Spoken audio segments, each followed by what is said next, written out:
Hello friends, welcome back to my new video. आज की video में हम जानेंगे ऑटोनोमिक नर्वस सिस्टम ड्रग्स के बारे में। ऑटोनोमिक नर्वस सिस्टम जिसमें दो तरीके के सिस्टम आते हैं, सिंपैथेटिक नर्वस सिस्टम और पैरासिम्पैथेटिक नर्वस सिस्टम। तो इन सिस्टम में हम कौन कौन सी ड्रग्स दे सकते हैं हम पेशेंट को, तो ये सब आज की वीडियो में डिस्कस करने वाले हैं। ऑटोनोमिक नर्वस सिस्टम, चलिए इसके बारे में थोड़ा डिटेल इन्फॉर्मेशन हासिल कर लेते हैं और उसके बाद इनकी ड्रग्स पे भी आते हैं।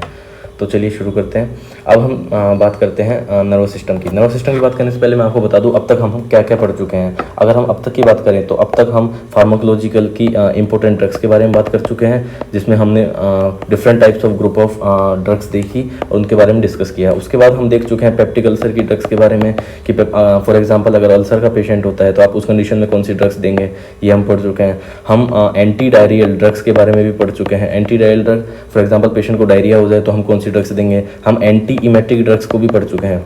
मीन्स अगर पेशेंट की वोमिटिंग को आपको रोकना है तो आप कौन कौन सी ड्रग्स देंगे। अगर आपने इन वीडियोस को नहीं देखा है तो आप इन वीडियोस को जाकर के चैनल में जाकर के देख सकते हैं। और सारी वीडियोस के नोट्स के लिए आप टेलीग्राम चैनल को ज्वाइन कर सकते हैं। टेलीग्राम चैनल को ज्वाइन करने के लिए आप इस QR कोड को स्कैन कर सकते हैं और आप टेलीग्राम चैनल जाकर के सारे नोट्स को देख सकते हैं। तो चलिए शुरू करते हैं। हम डिटेल इन्फॉर्मेशन स्टार्ट करते हैं नर्वस सिस्टम से। क्या कि नर्वस सिस्टम है क्या। नर्वस सिस्टम को समझने के लिए हम देखते हैं कि हमारे पास दो तरीके के नर्वस सिस्टम होते हैं बॉडी में। अगर हम नर्वस सिस्टम की बात करें, दो तरीके के हैं। Number 1 central nervous system and number 2 peripheral nervous system. If you talk about central nervous system, तो सेंट्रल नर्वस सिस्टम जो है वो ब्रेन, एक second, okay, central nervous system brain और स्पाइनल कॉर्ड से मिलकर बना होता है, जैसे कि हम जानते हैं। और अगर हम बात करें पेरिफेरल नर्वस सिस्टम की, तो पेरिफेरल नर्वस सिस्टम में दो तरीके के न्यूरॉन्स होते हैं। एक होता है मोटर न्यूरॉन्स, एक होता है sensory neurons. So what are the functions of sensory and motor neurons. अगर हम बात करें सेंसरी न्यूरॉन्स की, तो ये वही न्यूरॉन्स हैं। फॉर एग्जांपल अगर हम किसी गर्म चीज़ को टच कर लेते हैं तो जो इन्फॉर्मेशन जाएगी वो हमारे हाथों से जो इन्फॉर्मेशन ब्रेन तक जाएगी, तो उस इन्फॉर्मेशन को लेके जाने के लिए जो न्यूरॉन्स काम करते हैं उनका नाम है सेंसरी न्यूरॉन्स। मीन्स इन्फॉर्मेशन को ब्रेन तक लेके जाने वाला काम, वो काम होता है सेंसरी न्यूरॉन्स का। और मोटर न्यूरॉन्स, अब ब्रेन सिग्नल देता है कि हमको हाथ हटा लेना चाहिए गर्म चीज़ से, तो हम तुरंत से हाथ जो है झटक लेते हैं, हटा लेते हैं। तो ये काम होता है मोटर न्यूरॉन्स का। मीन्स इन्फॉर्मेशन को लेके जाना ब्रेन तक सेंसरी न्यूरॉन्स का काम है, और फिर इन्फॉर्मेशन को वापस लेके आना वो मोटर न्यूरॉन्स का काम है। अब हम बात करें मोटर न्यूरॉन्स की, तो मोटर न्यूरॉन्स में दो तरीके का सिस्टम होता है। एक होता है सोमेटिक नर्वस सिस्टम और एक होता है ऑटोनोमिक नर्वस सिस्टम। अगर हम बात करें सोमेटिक नर्वस सिस्टम की, तो ये वॉलंटरी कंट्रोल्स होते हैं। वॉलंटरी कंट्रोल मतलब हम इनको अपने आप से कंट्रोल कर सकते हैं। ये सारा कंट्रोल जो है अंडर ये सब कुछ हमारे ही कंट्रोल में होता है। फॉर एग्जांपल मसल के मूवमेंट वगैरह, तो ये सब हमारे ही कंट्रोल में है। तो सोमेटिक नर्वस सिस्टम। हम बात करते हैं ऑटोनोमिक नर्वस सिस्टम, ये इनवॉलंटरी रिस्पॉन्स है, हम इन्हें चाह के भी कंट्रोल नहीं कर सकते हैं। फॉर एग्जांपल इसके दो पार्ट्स है, सिंपैथेटिक और पैरासिम्पैथेटिक डिवीजन। सिंपैथेटिक वो है, फॉर एग्जांपल आपके सामने शेर आ गया तो आप घबरा जाओगे, आपके पसीने आने लगेंगे, आपकी हार्ट रेट बढ़ जाएगी और भी काफ़ी चेंजेस देखने को मिलेंगे, वो सब आगे जानेंगे हम। तो ये सब आपको सिंपैथेटिक में देखने को मिलेगा। तो इन सब पे आपका कंट्रोल नहीं होता है, इसीलिए हमने इसको बोला इनवॉलंटरी रिस्पॉन्स। पैरासिम्पैथेटिक की बात करें, पैरासिम्पैथेटिक फॉर एग्जांपल शेर आपके सामने से चला गया तो आपकी हार्ट रेट वापस कम होने लगेगी और आपके जो है पसीने जो है आपकी हार्ट रेट वापस ठीक होने लगेगी, BPA जो है आपका ठीक होने लगेगा। तो ये सारा काम जो है पैरासिम्पैथेटिक नर्वस सिस्टम का है। ये सब आपके कंट्रोल में नहीं होता है, इसीलिए हम इनको कहते हैं इनवॉलंटरी रिस्पॉन्सेज। तो ये था नर्वस सिस्टम के बारे में। तो चलिए थोड़ी सी और डिटेल इन्फॉर्मेशन हम हासिल कर लेते हैं ताकि आगे के बारे में हम आसानी से समझ सकें। तो चलिए एक बार शुरू करते हैं। एक बार देखें तो ये हमारा ब्रेन है फॉर एग्जांपल, और ये हमारा स्पाइनल कॉर्ड है, जैसे कि हम देख चुके हैं यहाँ पे। अब ये हमारा ब्रेन हो गया और ये हमारा स्पाइनल कॉर्ड हो गया। अब अगर हम यहाँ से बात करें तो यहाँ से जो नर्व्स जाती हैं वो होती हैं क्रेनियल नर्व्स, और यहाँ से जो नर्व्स जाती हैं वो होती हैं सैक्रल नर्व्स। अगर हम बात करें क्रेनियल और सैक्रल नर्व्स की, जो क्रेनियल नर्व्स हैं और जो सैक्रल नर्व्स हैं, ये दोनों पैरासिम्पैथेटिक की नर्व होती हैं, पैरासिम्पैथेटिक की नर्व होती हैं। ब्रेन से निकली है इसीलिए हमने इनको नाम दिया क्रेनियल नर्व, और ये जो है स्पाइनल कॉर्ड से, स्पाइनल कॉर्ड के भी ये निकली है सैक्रल सेगमेंट से, इसलिए हमने इनको नाम दिया सैक्रल नर्व्स। ओके, तो बीच में हमको देखने को मिलता है यहाँ पे लंबार पोर्शन भी होता है, यहाँ पे सर्वाइकल पोर्शन होता है, यहाँ पे लंबार पोर्शन, हम बात करेंगे लंबार पोर्शन की, और यहाँ पे होता है थोरको। तो ये थोरको पोर्शन हो गया, मीन्स थोरेसिक, और यहाँ पे हो जाता है आपका लंबार पोर्शन। ओके, तो जो क्रेनियल नर्व, जो नर्व्स आपकी ब्रेन से और सैक्रल नर्व से निकल रही हैं, उन्हें हम जो है रेस्पेक्टिवली नाम देते हैं क्रेनियल नर्व्स, और इसको नाम दे देंगे हम सैक्रल नर्व्स। ओके, तो ये दोनों ही जो है पैरासिम्पैथेटिक नर्व से, ये आपको याद रखनी है। ओके, उसके बाद में थोरैको जो लंबार नर्व निकल रही हैं, ठीक है, इसको हम अलग कर से डिनोट करते हैं। ये आपकी निकल रही है थोरैको नर्व और ये लग रही है लंबार नर्व, तो इनको हम नाम देते हैं थोरैको नर्व और लंबार नर्व के नाम से हम इनको जानते हैं, ठीक है। तो ये आप अगर हम बात करें यहाँ पे एक जो है ये आपकी क्रेनियल नर्व हो गई। क्रेनियल नर्व के बारे में देख लेते हैं पहले। क्रेनियल नर्व ने क्या किया, यहाँ पे एसिटाइलकोलिन को रिलीज कर दिया गैंग्लिया के पास में, और ये जो गैंग्लिया हैं इसको हम लिख देते हैं, ये गैंग्लियन हो गया आपका। गैंग्लियन के पास में जो है पैरासिम्पैथेटिक एसिटाइलकोलिन को रिलीज करते हैं, और ये आगे आ जाता है आपका पोस्ट गैंग्लियोनिक फाइबर। तो अगर हम बात करें जो पैरासिम्पैथिक नर्व सिस्टम है, ये आपका फिर से गैंग्लिया हो गया, और फिर ये हो गया आपका पोस्ट गैंग्लियन फाइबर। तो चलिए पहले हम पैरासिम्पैथेटिक की बात करते हैं। पैरासिम्पैथेटिक यानी कि हम बात कर रहे हैं क्रेनियल नर्व और सैक्रल नर्व की। तो पैरासिम्पैथेटिक में जो क्रेनियल नर्व्स हैं और जो सैक्रल नर्व्स हैं, इनमें ये वाले जो फाइबर हुए ये हुए प्री गैंग्लियोनिक फाइबर, और ये वाले जो फाइबर हुए ये हुए पोस्ट गैंग्लियोनिक फाइबर।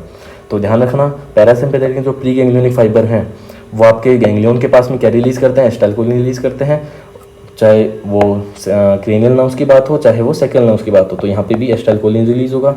उसके बाद में अगर हम बात करें यहाँ पे रिसेप्टर कौन से होते हैं गैंग्लियन पे, आपको याद रखना है एनएन रिसेप्टर होते हैं। ओके, एनएन रिसेप्टर क्या होते हैं ये सब हम जानेंगे आगे। हम देखते हैं ये ओके, तो ये हो गए प्री गैंग्लियोनिक फाइबर।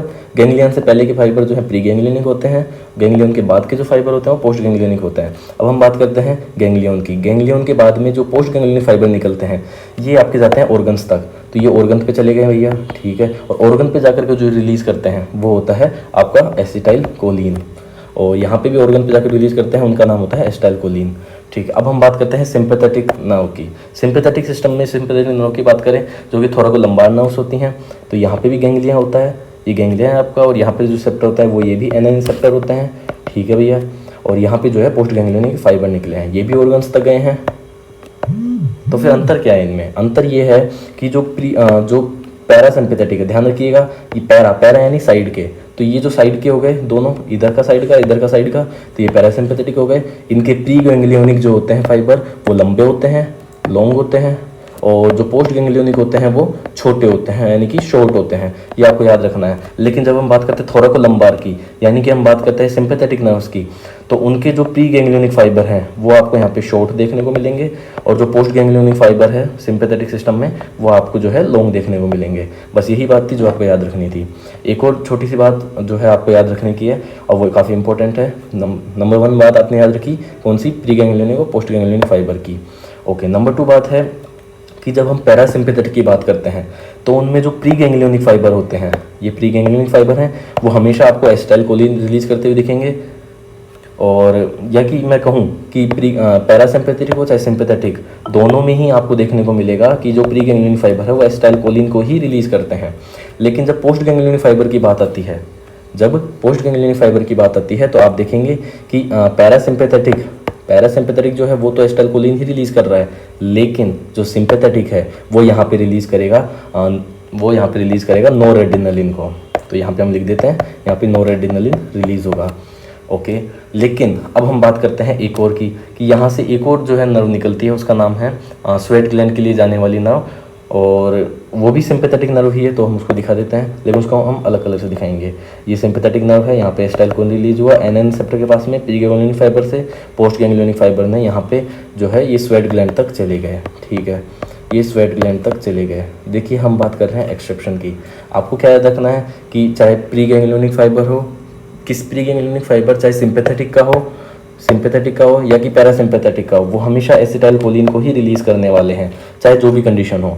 लेकिन जब बात होती है पोस्ट गैंग्लियोनिक फाइबर की, तो वो हमेशा पैरासिम्पैथेटिक में एसिटाइलकोलिन को रिलीज करेंगे, ठीक है, और सिंपैथेटिक में जो है वो हमेशा नोरेड्रेनालिन को रिलीज करेंगे। ओके, लेकिन जब बात होती है स्वेट ग्लैंड की, तो स्वेट ग्लैंड से जो नर्व सप्लाई होती है उसकी वो सिंपैथेटिक होती है, और लेकिन उसमें जो पोस्ट गैंग्लियोनिक फाइबर है वो पोस्ट गैंग्लियोनिक फाइबर आपको दिखेगा यहाँ पे एसिटाइलकोलिन को रिलीज कर रहा है। तो बात आती है कि भैया कि हमने देखा कि पैरासिम्पैथेटिक में ही एसिटाइलकोलिन रिलीज होता है, हम देख के आ रहे हैं पैरासिम्पैथेटिक में एसिटाइलकोलिन रिलीज होता है, तो फिर हम इसको पैरासिम्पैथेटिक के अंडर क्यों नहीं मान रहे हैं? हम इसलिए नहीं मान रहे हैं क्योंकि इसके जो प्री गैंग्लियोनिक छोटे हैं और पोस्ट गैंग्लियोनिक बड़े हैं, बस इसी रीजन से इसको सिंपैथेटिक नर्व माना गया है। ये एसिटाइलकोलिन रिलीज करता है, ये इसका एक एक्सेप्शन हो गया, तो ये एक्सेप्शन आपको याद रखना है। ओके, चलिए अब हम आगे बढ़ते हैं। अब हम आपको कुछ ड्रग्स के बारे में बता देते हैं। उससे पहले एक छोटा सा रिव्यू देख लेते हैं सिंपैथेटिक और पैरासिम्पैथेटिक का। एक बात ध्यान रखना, सिंपैथेटिक में आपको क्या रखना, हर चीज़ बढ़ेगी। सिंपैथेटिक में हार्ट रेट बढ़ेगी, ओके, और बाकी सारी चीज़ें जो है वो कम होंगी। लेकिन जब हम पैरासिम्पैथेटिक की बात करें तो वहाँ पे हार्ट रेट कम होगी और बाकी सारी चीज़ें बढ़ेंगी। अब अपनी ट्रिक को फॉलो करते हैं अपन। सिंपैथेटिक सिस्टम कब एक्टिवेट होगा, जब आपके सामने शेर आ गया तो आपकी हार्ट रेट बढ़ेंगी, कम हो जाएंगी, बढ़ जाएंगी डेफिनेटली। तो यहाँ पे आपकी हार्ट रेट बढ़ गई है। तो जब जब भी सिंपैथेटिक सिस्टम एक्टिवेट होगा आपकी जो है हार्ट रेट बढ़ जाएंगी। अब जैसा हमने कहा ट्रिक से बाकी सारी चीज़ें कम होनी चाहिए, तो कौन कौन सी कम होनी चाहिए, देखिए यहाँ पे हमने देखा सिक्रेशंस जो है आपके कम हो गए हैं, ठीक है भैया। यहाँ पे आप देखेंगे जो यूरिनरी आउटफ्लो है, यानी कि यूरिन का जो आउटफ्लो जा रहा था वो भी यहाँ पे कम हो गया है, ठीक है भैया। और आपको क्या रखना है, यहाँ पे आपको ब्रोंको डायलेशन देखने को मिल रहा है। ब्रोंको डायलेशन यानी कि बड़ा, ब्रोंको यानी कि ब्रोंकस का, डायलेशन मतलब डायलेट हो जाना यानी कि फूल जाना। तो यहाँ पे आपको ब्रोंको डायलेशन देखने को मिलेगा और यहाँ पे आपको कॉन्स्टिपेशन देखने को मिलेगा। और सपोज कीजिए कि सिंपैथेटिक सिस्टम एक्टिवेट हो चुका है, तो अब आपके जो स्पर्म है वो इजैकुलेट होंगे या फिर आपका जो पेनिस है वो इरेक्ट होगा। उस कंडीशन में इजैकुलेशन आपको देखने को मिलेगा। फॉर एग्जांपल शेर अगर आपके सामने आ गया है तो आपका जो है यूरिन जो है निकल जाएगा, अपने आप निकल जाएगा, इनवॉलंटरी निकल जाएगा, तो उसको हम बोलते हैं इजैकुलेशन। तो यहाँ पे आपको इजैकुलेशन देखने को मिलेगा। और आपकी जो शेर आपके सामने आ जाएगा सिंपैथेटिक में, तो आपकी जो आंखें होंगी वो एकदम चौड़ी हो जाएंगी, जिसको बोलते हैं मिड्रियासिस। मिड्रियासिस यानी का आइज़ का यानी कि प्यूपिल का डायलेट हो जाना। चलिए हम इसको यहाँ पे लिख लेते हैं। मिड्रियासिस यानी क्या होता है, मिड्रियासिस यानी होता है प्यूपिल का डायलेट हो जाना, ठीक है। अब हम देख लिया हमने कि जब जब भी सिंपैथेटिक सिस्टम एक्टिवेट होगा तब तब हार्ट रेट बढ़ेगी, बाकी यूरिनरी आउटफ्लो जो है वो कम होगा, सिक्रेशंस जो है वो ग्लैंड के वो कम हो जाएंगे। लेकिन यहाँ पे आपको ब्रोंकोडाइलेशन, कॉन्स्टिपेशन देखने को मिलेगा, आपका जो है यूरिन निकल जाएगा, तो फिर क्या होगा, इजैकुलेशन आपको देखने को मिलेगा। और मिड्रियासिस, आपकी आंखें जो है चौड़ी हो जाएंगी, पीपल जो है डायलेट कर जाएंगे इस कंडीशन में। अब बात करते हैं हम पैरासिम्पैथेटिक कैसे याद करें। हमने बताया था यहाँ पे हार्ट रेट जो है कम हो जाती है, जस्ट उल्टा। अब उल्टा करते जाइए, यहाँ पे क्या हुआ, ब्रोंकोडाइलेशन, तो यहाँ पर ब्रोंकोकंस्ट्रिक्शन कर दीजिए, ठीक है। यहाँ पे क्या हुआ, कॉन्स्टिपेशन, यहाँ पे आपको क्या करना है, डायरिया। मीन्स पैरासिम्पैथेटिक एक्टिवेट हुआ तो आपको क्या हो जाएगा, डायरिया हो सकता है, ठीक है। हम इसको कैसे याद करेंगे, आपको ये याद रखना है, बस इतना याद रखिए कि पैरासिम्पैथेटिक का जो है ब्रोंकोकंस्ट्रिक्शन है और जो सिंपैथेटिक उसका ब्रोंकोडाइलेशन है। अब आप उल्टा कर दीजिए, जो ब्रोंकोकंस्ट्रिक्शन में सी आ रहा है, लेकिन ये सी जो है ये सिंपैथेटिक का पार्ट है, यानी कि कॉन्स्टिपेशन। ब्रोंकोडाइलेशन में डी आ रहा है, लेकिन ये डी किसका पार्ट है, पैरासिम्पैथेटिक का पार्ट है, डायरिया। तो ये आपको थोड़ा वाइस वर्सा उल्टा वाला जो है कॉन्सेप्ट आपको जो है याद रखना पड़ेगा। उसके बाद में हमने कहा था हार्ट रेट कम हो रही है, बाकी सारी चीज़ें बढ़ेंगी, तो यहाँ पे सिक्रेशंस और यूरिनरी आउटफ्लो जो है बढ़ गए हैं। और आपको यहाँ पे इरेक्ट देखने को मिलेगा। जब पैरासिम्पैथेटिक, जाहिर सी बात है, आप खुद सोचिए, सिंपैथेटिक सिस्टम एक्टिवेट हुआ है तो उस कंडीशन में आपका इरेक्ट तो नहीं हो सकता ना, तो आपका किस कैटेगरी में चला जाएगा, आपका चला जाएगा पैरासिम्पैथेटिक की कैटेगरी में। और मियोसिस, मियोसिस का मतलब होता है पीपल का कॉन्स्ट्रिक्ट कर जाना। मियोसिस का मतलब क्या होता है, पीपल का कॉन्स्ट्रिक्ट कर जाना, पीपल का कंस्ट्रक्शन हो गया है, ठीक है। तो ये सब चीज़ें हमने देख ली हैं। अब हम थोड़ा आगे बढ़ते हैं। एक चीज़ और ध्यान रखना, हम कैसे याद रख सकते हैं कि ब्रोंकोडाइलेशन किस में होगा। देखिए मैंने आपको बताया था कि ब्रोंकोडाइलेशन को आपको देखना है, उसके बाद में डी का उल्टा यहाँ पे आ जाना है, डायरिया यहाँ पे। अब ब्रोंकोडाइलेशन कैसे याद करेंगे, देखिए मिड्रियासिस, आपको ये तो पता है ना, सिंपैथेटिक में मिड्रियासिस होने वाला है। मिड्रियासिस में क्या आ रहा है, डी, और ये डी बताएगा आपको कि यहाँ पे ब्रोंकोडाइलेशन है। और ये वाला डी बताएगा आपको कि इसको यहाँ पे जो है डायरिया नहीं हो सकता, क्योंकि डायरिया तो कहाँ चला गया है, इस कैटेगरी में चला गया है। तो फिर यहाँ पे आपको डी का उल्टा सी ले आना, यहाँ पे क्या आएगा, कॉन्स्टिपेशन हो जाएगा। ये हमारी छोटी सी ट्रिक है खुद की बनाई हुई, जिसके थ्रू हम याद कर सकते हैं। अब हम थोड़ी बहुत ड्रग्स के बारे में देख लेते हैं कि किस तरीके से ड्रग्स जो है हमको देनी है, ठीक है। उससे पहले हम एक छोटा सा जो है डायग्राम बना लेते हैं, आपको समझा देते हैं डायग्राम के थ्रू क्या होता है। देखिए एक्चुअल में हम एक और पेज को यहाँ पे ऐड कर सकते हैं और वो ही होगा ये, ठीक है। तो हम डायग्राम बना के समझ लेते हैं। फॉर एग्जांपल ये आपके जो है गैंग्लियन की बात हो रही है, ये आपका ओके, यहाँ पे जो बीच का वाला जो पार्ट है ये आपका साइनेप्स है, ये आपका एक्सोन वाला पार्ट हो जाता है, और ये आपका जो है डेंड्राइट वाला पार्ट हो जाता है, ठीक है। यहाँ पे आपके जो है कुछ रिसेप्टर मौजूद होते हैं। अब क्या होता है, जो एक्सोन वाले पार्ट होते हैं, यहाँ से आपको नज़र आएगा कि न्यूरोट्रांसमीटर जो है वो रिलीज़ हो रहा है, और रिलीज़ होकर के वो कहाँ गया है, साइनेप्स में आ गया है। और ये न्यूरोट्रांसमीटर जो है अब ये रिसेप्टर्स के ऊपर एक्ट करता है। ये होती है हमारी, ये होती है जनरल प्रोसेस। मीन्स आप समझे, ये दोनों ही न्यूरॉन का पार्ट है। कौन कौन से, ये भी न्यूरॉन का पार्ट है, ये भी न्यूरॉन का पार्ट। एक्चुअल में क्या होता है, हमने बताया था कि ये हमारा जो है न्यूरॉन्स होते हैं इस तरीके से, जो जिसको तंत्रिका तंत्र बोला जाता है, और ये कुछ इस तरीके का पार्ट होता है। एक्सोन वाला पार्ट ये एंड ऑफ द एक्सोन होता है।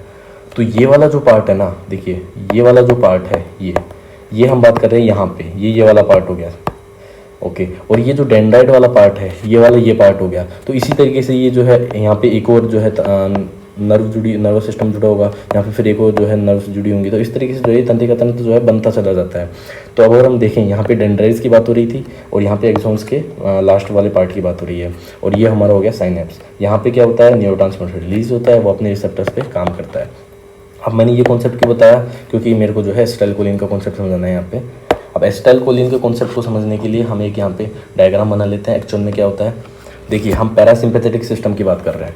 पैरासिम्पैथेटिक सिस्टम में क्या होता है, मैं आपको बता देता हूँ। हमने देखा कि ऑटोनोमिक नर्वस सिस्टम में दो सिस्टम है, पैरासिम्पैथेटिक और सिम्पैथेटिक। तो चलिए एक बार इसको डिस्कस कर लेते हैं। देखिए जो पैरासिम्पैथेटिक है ना, हमारे पास दो तरीके की ड्रग हैं जो पैरासिम्पैथेटिक को स्टिमुलेट करेंगी, और एक है जो पैरासिम्पैथेटिक को इनहिबिट करेगी। तो जो स्टिमुलेट करेगी उसको हम कहते हैं पैरासिम्पैथोमाइमेटिक्स।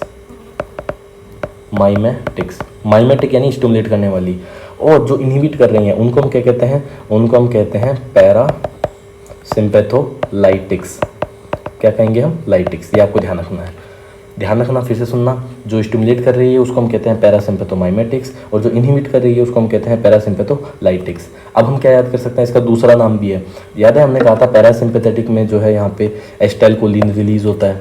यही तो इंपॉर्टेंट है, क्योंकि प्रीगैंग्लियन तो चाहे कोई सा भी हो, चाहे आप बात कर रहे हो पैरासिम्पैथेटिक की या सिम्पैथेटिक की, एसिटाइलकोलिन को तो हर कोई रिलीज करेगा, ठीक है।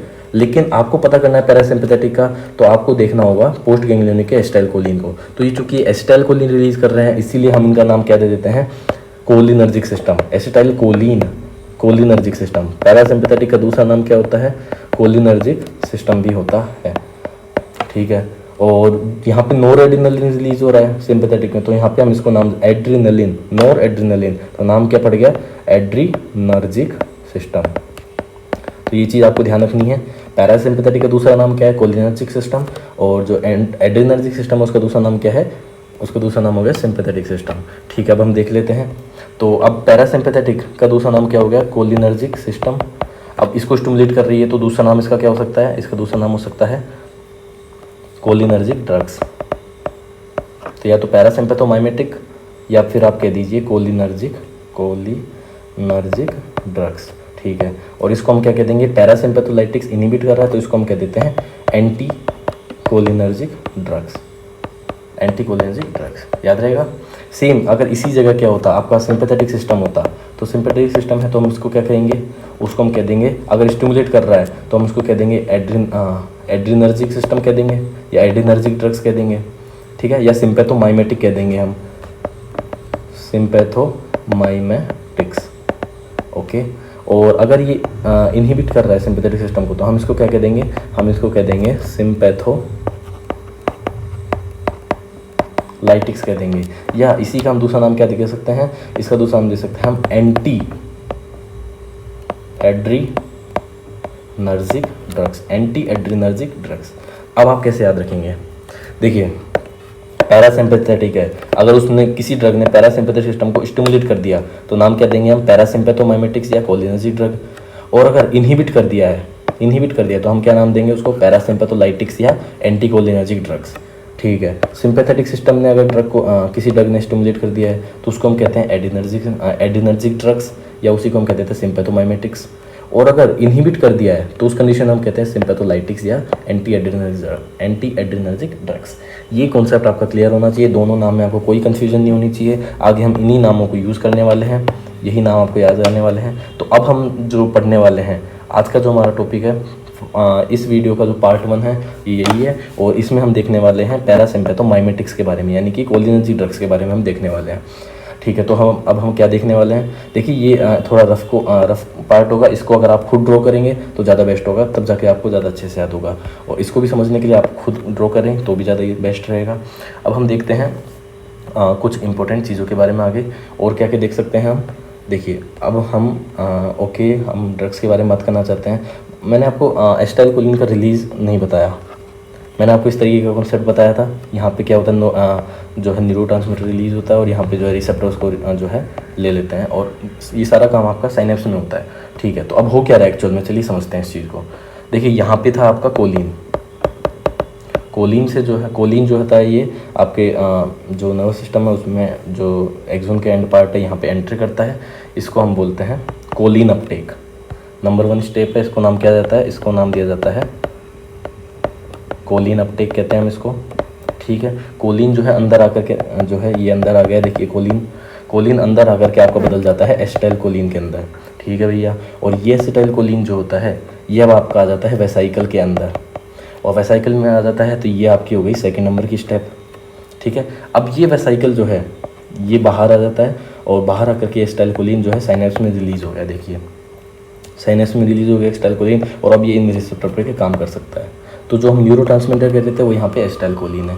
ठीक है भैया, ये हम ध्यान रखिएगा, जो हमारा टॉपिक है यहाँ से वो हमारा टॉपिक है पैरासिम्पैथोमाइमेटिक्स, यानी कि दूसरा नाम क्या होता है इसका, याद कीजिए। दूसरा नाम हमने क्या बताया था इसका दूसरा नाम हमने बताया था कोलिनर्जिक ड्रग्स। ठीक है, तो ये हम पढ़ने जा रहे हैं, और जब एडिनर्जिक पढ़ेंगे तब हम दूसरे तरीके का न्यूरोट्रांसमीटर रिलीज़ करेंगे। कौन सा न्यूरोट्रांसमीटर होगा वहाँ पे, नोरेड्रेनालिन होगा। ठीक है, अभी हम पैरासिम्पैथेटिक पढ़ रहे हैं तो हमारा क्या है, एसिटाइल कोलिन है। ठीक है, तो अभी हम बात कर रहे हैं कोलिनर्जिक ड्रग्स के, यानी कि पैरासिम्पैथोमाइमेटिक्स की बात कर रहे हैं हम। ठीक है, अब थर्ड नंबर की स्टेप क्या है, थर्ड नंबर की स्टेप जो है आपका एसिटाइल कोलिन का साइनस में रिलीज़ होना, यानी कि ये वाली स्टेप। ठीक है, और फोर्थ नंबर की स्टेप में क्या होता है कि एसिटाइल कोलिन जो होता है ना ये इसका डिग्रेडेशन यहाँ पे देखने को मिलता है, ये डिग्रेडेशन हो गया भैया। ठीक है, और डिग्रेडेशन होकर के जो है ये ख़त्म हो जाता है एसिटाइल कोलिन। और डिग्रेडेशन के लिए जो एंजाइम हम यूज़ करते हैं वो भी आपको बता देते हैं। डिग्रेडेशन के लिए जो एंजाइम यूज़ किया जाता है नाम क्या है उसका नाम है अलग कलर से लिख देते हैं हम। ओके, उसका नाम हो गया acetyl choline esterase, acetyl choline esterase. ठीक है, अब हम क्या कर रहे हैं यहाँ पे इसका डिग्रेडेशन हो, मीन्स हम कह सकते हैं एसिटाइल कोलिन एस्टरेज की प्रेजेंस में यहाँ पे आपको देखने को मिलेगा कि एसिटाइल कोलिन का जो है डिग्रेडेशन हो गया, यानी कि ख़त्म हो गया। अब एक चीज़ सोचिए कि हम क्या चाहते हैं, पैरासिम्पैथोमाइमेटिक चाहते हैं, यानी कि जब ये एसिटाइल कोलिन इन रिसेप्टर पे काम करेगा तब पैरासिम्पैथेटिक की जो एक्टिविटी होगी वो बढ़ेगी। ठीक है, और यही हम पढ़ रहे हैं। ठीक है, तो ऐसा कब हो सकता है, फॉर एग्जांपल अगर हम जो है कोलिन का अपटेक रोक दें, नंबर 1 स्टेप को हमने रोक दिया, कोलिन का अपटेक रोक दिया, तो कोलिन का अपटेक रोकने वाली जो दवाई है हमारे पास उसका नाम क्या हो गया, उसका नाम हो गया नंबर 1 हेमिकोलिनियम। ध्यान रखिएगा, कोलिनियम क्या कर रही है, कोलिन का अपटेक रुक रही है। नंबर 2 हम क्या कर सकते हैं, नंबर 2 हम जो एसिटाइल कोलिन है उसको वेसाइकल के अंदर जाने से रोक सकते हैं। अगर वेसाइकल के अंदर जाने से रोक दें तो पैरासिम्पैथेटिक एक्टिविटी कम हो जाएगी। ठीक है, तो पैरासिम्पैथेटिक एक्टिविटी वेसाइकल में अंदर ना जाए तो उसके लिए जो ड्रग है उसका नाम हो गया वेसामिकोल। ठीक है भैया, तीसरी ड्रग अगर हम एसिटाइल कोलिन को बाहर निकलने ही ना दें तो भी पैरासिम्पैथेटिक एक्टिविटी जो है वो कम हो सकती है। तो उस ड्रग का नाम क्या हो गया आपका, बोटुलिनम टॉक्सिन। नाम क्या हो गया, बोटुलिनम टॉक्सिन। और नंबर 4 पे हम देखते हैं कि एसिटाइल कोलिन एस्टरेज। अगर हम एसिटाइल कोलिन एस्टरेज यानी कि 4th नंबर की जो स्टेप है इस पर हम लिख देते हैं 4th नंबर की स्टेप, अगर हम इसको ही रोक दें तो क्या होगा, उसके कारण पैरासिम्पैथेटिक एक्टिविटी बढ़ जाएगी। तो नाम क्या हो गया उन दवाइयों का, उस दवाई का नाम है फाइजोस्टिगमेन। अब आपको समझ में नहीं आ रहा होगा कि यार ये हो क्या रहा है, कि हमने देखा कि ये जो 3 हैं ये तो क्या कर रहे हैं, पैरासिम्पैथेटिक एक्टिविटी को कम कर रहे हैं, और ये जो है पैरासिम्पैथेटिक एक्टिविटी को बढ़ा रहा है। कैसे, ठीक है चलो देखते हैं कि अगर हम क्या चाहते हैं। देखो पैरासिम्पैथेटिक एक्टिविटी कब बढ़ेगी, पैरासिम्पैथेटिक एक्टिविटी बढ़ेगी जब एसिटाइल कोलिन साइनेप्स में पहुंचना चाहिए और पहुंच करके इस पे रिसेप्टर पे काम करना चाहिए। अगर ऐसा होता है तो पैरासिम्पैथेटिक एक्टिविटी जो है वो बढ़ेगी। अब अगर हमने कोलिन के अपटेक को रोक दिया, यानी कि हमने हेमिकोलिनियम दे दिया पेशेंट को, तो जो है एसिटाइल कोलिन यहाँ नहीं पहुँच पाएगा, तो क्या हो गया, पैरासिम्पैथेटिक की जो एक्टिविटी है वो कम हो गई है। वेसामिकोल क्या कर रहा है, वेसामिकोल यानी कि वेसाइकल में जाने से रोक रहा है, वेसामिकोल वेसाइकल में जाने से एसिटाइल कोलिन को रोकेगा, तो क्या होगा, एसिटाइल कोलिन यहाँ नहीं पहुँच पाएगा, पैरासिम्पैथेटिक एक्टिविटी कम हो जाएगी। बोटुलिनम टॉक्सिन, ये एक तरीके से समझ लीजिए बोतल है, और बोतल पे जो काम कर रही है ड्रग, नाम क्या हो गया, बोटुलिनम टॉक्सिन। ये क्या कर रही है, इसको रिलीज़ को ही रोक देगी। अगर रिलीज़ ही नहीं होगा एसिटाइल कोलिन तो यहाँ पे काम नहीं करेगा तो एक्टिविटी कम हो जाएगी। मतलब ये तीनों ड्रग जो है पैरासिम्पैथेटिक एक्टिविटी को कम कर रही हैं। और अगर हम एसिटाइल कोलिन एस्टरेज को ही रोक दें, किसी तरह से एसिटाइल कोलिन एस्टरेज को रोक दें, तो क्या होगा, उसके कारण एसिटाइल कोलिन जो है वो डिग्रेड नहीं होगा तो ये जो है ज़्यादा काम करेगा। मीन्स फॉर एग्जांपल यहाँ पे 100 एसिटाइलकोलिन आया, 100 एसिटाइलकोलिन में से 50 को एसिटाइलकोलिन 100 एसिटाइलकोलिन में से 25 एसिटाइलकोलिन यहाँ काम किया, 25 यहाँ काम किया, मीन्स 50 काम कर लिए हैं। अब 50 बच रहा है, 50 जो एसिटाइलकोलिन है उनका डिग्रेडेशन हो गया है। अब अगर एसिटाइलकोलिन एस्टरेज ही नहीं है तो ये जो 50 का डिग्रेडेशन हो रहा था ये नहीं होगा। अब यहाँ पे क्या होगा, 25-25 काम कर रहे थे ना, अब की बार क्या होगा, यहाँ पे 50-50 जो एसिटाइलकोलिन है काम करेंगे, मीन्स पैरासिम्पैथेटिक एक्टिविटी बढ़ेगी। तो अब आपको समझ में आया कि ये जो 3 ड्रग है पैरासिम्पैथेटिक एक्टिविटी को कम कर रही हैं। ये जो फाइजोस्टिगमिन है ये पैरासिम्पैथेटिक एक्टिविटी को बढ़ा रही है, कैसे, एसिटाइलकोलिन एस्टरेज को इनहिबिट करके। ठीक है, ये आपको समझ में आना चाहिए। अब हम बात करते हैं मेन टॉपिक की, सीधा यहाँ पे आते हैं हम। ये जो चारों दवाइयाँ हमने पढ़ी वो यही हैं, हेमिकोलिनियम, वेसामिकोल, बोटुलिनम टॉक्सिन और फाइजोस्टिगमिन। आप इनको याद कर सकते हैं। ठीक है, तो ये हमारे शॉर्ट नोट्स हैं, इनको समराइज टाइप में हमने लिखा हुआ है। और एक चीज़ हम आपको बताते हैं रिसेप्टर्स के बारे में कि किस तरीके के रिसेप्टर्स होते हैं पैरासिम्पैथेटिक के, कौन कौन से होते हैं। देखिए, अगर हम बात करें पैरासिम्पैथेटिक के रिसेप्टर्स की, पैरासिम्पैथेटिक सिस्टम के रिसेप्टर की हम बात कर रहे हैं, तो हमारे पास 2 तरीके, पूरे पैरासिम्पैथेटिक की बात कर रहे हैं हम, चाहे वो कोलिनर्जिक हो चाहे वो एंटी कोलिनर्जिक हो। तो हमारे पास 2 तरीके के रिसेप्टर हो जाते हैं यहाँ पे। एक हो जाता है आपका निकोटिनिक रिसेप्टर, निकोटिनिक रिसेप्टर, और एक हो जाता है आपका मस्करेनिक रिसेप्टर, मस्करेनिक रिसेप्टर। ठीक है भैया, अब हम आगे देखते हैं कि निकोटिनिक और मस्करेनिक रिसेप्टर कौन कौन से हैं। देखिए, निकोटिनिक रिसेप्टर ओनली 2 होते हैं। हाँ, निकोटिनिक रिसेप्टर जो है ओनली 2 होते हैं। कौन कौन से, NN रिसेप्टर और NM रिसेप्टर। बस आपको इतना याद रखना है। NN रिसेप्टर जो होते हैं नरु रिसेप्टर होते हैं, यानी कि ये जो है ना, ये एक नर। अब यहाँ पे कौन से रिसेप्टर देखो, ये कौन से हैं, NN रिसेप्टर हैं। कैसे पता चला, ये एक नर्व, ये दूसरा नर्व का पार्ट, इन दोनों के बीच में जो रिसेप्टर होंगे NN रिसेप्टर। फॉर एग्जांपल, अगर यहाँ पे ये नर्व है और यहाँ ये मसल होती, तो फिर यहाँ पे जो रिसेप्टर होते वो हो जाते हैं आपके NM रिसेप्टर, यानी कि नर्व मसल रिसेप्टर। तो ये चीज़ आपको ध्यान रखनी है। एक चीज़ बता दूँ आपको, जो NN रिसेप्टर हैं आपको कहाँ देखने को मिलते हैं, गैंग्लियन में देखने को मिलते हैं। और जो NM रिसेप्टर होते हैं वो आपको कहाँ देखने को मिलते हैं, वो आपको नर्व मसल जंक्शन पे आपको देखने को मिलते हैं। ठीक है भैया, हम समझ गए, नर्व मसल जंक्शन पे आपको ये देखने को मिलेंगे। ओके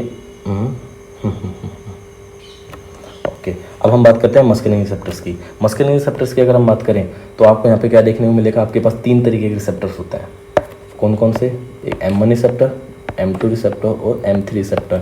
मैंने आपको पहले की वीडियो, अगर आपने पहले की वीडियो देखी हुई है तो उनमें मैंने बताया हुआ है कि इसको हम कैसे याद कर सकते हैं, खाओ पियो दिल लगाओ बाकी काम बाद में। यानी कि M1 रिसेप्टर जो होते हैं आपके स्टोमक में होते हैं, जिसका मतलब होता है खाओ पियो, और जो M3 रिसेप्टर होते हैं वो आपके हार्ट में होता है, जिसका मतलब होता है दिल लगाओ बाकी काम बाद में। यानी कि बाकी सारे ऑर्गन्स में आपको जो है ये देखने को मिलेगा कि भाई M3 रिसेप्टर, जैसे कि आई में आपको देख लो आप, या फिर आप ब्लैडर में देख लो, चलिए, या फिर आप देखना चाहे तो आप GIT में देख लो, या फिर आप देख ले ग्लैंड्स में देख लीजिए, आपको जो है M3 रिसेप्टर में देखने को मिलेंगे, या फिर आप ब्रोंकस में देख लीजिए, आपको M3 रिसेप्टर ही देखने को मिलेंगे। ये टेबल अब आपको रट जानी चाहिए, ये बात ध्यान रखना।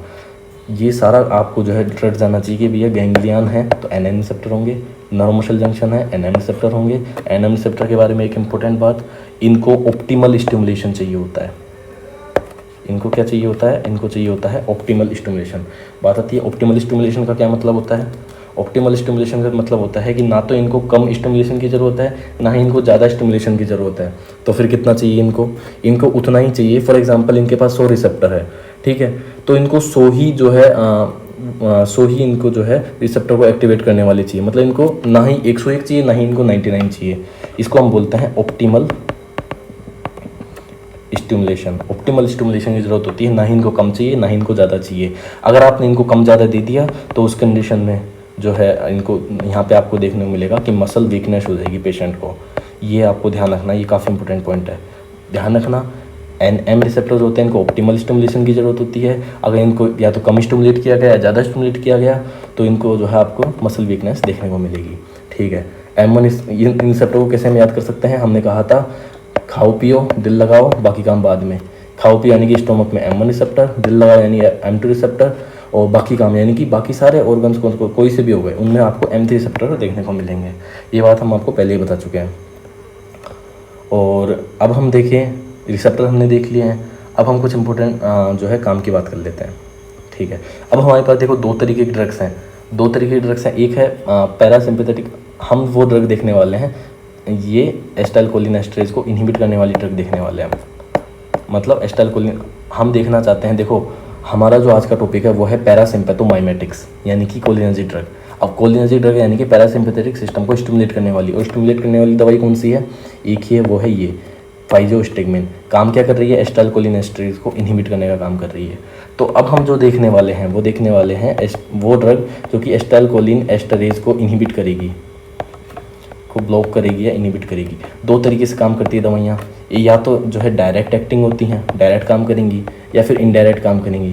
डायरेक्ट काम का क्या मतलब है? डायरेक्ट काम का मतलब है आपने एक ऐसी ड्रग दी जो उसने क्या किया कि उसने डायरेक्टली ही एसिटाइलकोलिनेस्टरेज को जो है ब्लॉक कर दिया, ठीक है, वो हो गई। एक होती है इनडायरेक्ट। इनडायरेक्ट एक्टिंग का मतलब है कि आपने ड्रग तो दी लेकिन उसका इनडायरेक्ट इफेक्ट देखने को मिला कि उसके कारण एसिटाइलकोलिनेस्टरेज जो है डिग्रेडेशन हो गया।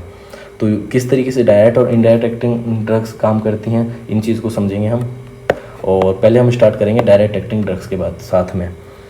अब हम देखें कोलिनर्जिक ड्रग्स में डायरेक्ट एक्टिंग ड्रग्स को हम देख रहे हैं। तो हमारे पास जो ड्रग्स हैं उनका नाम है PBMC। ट्रिक हमारी क्या है? ट्रिक हमारी है PBMC, ठीक है। जैसे हमारे फिजिक्स केमिस्ट्री मैथ बायो होती है, तो यहाँ पे हमने ले लिया physics bio math chemistry. PBMC हमारा ट्रिक है। नाम क्या है ड्रग्स का? पाइलोकार्पिन, बिथेनिकोल, मेथाकोलिन और कार्बाकोल। देखिए आप मेरी बात सुनिए। पाइलोकार्पिन क्या काम करेगी? पाइलोकार्पिन जो है आपके जो जैसे कि हमने कहा कि बाकी सारे ऑर्गन्स में, बस हार्ट और स्टोमक को छोड़ दीजिए, बाकी सारी जगह जो है आपको M3 रिसेप्टर देखने को मिलेंगे।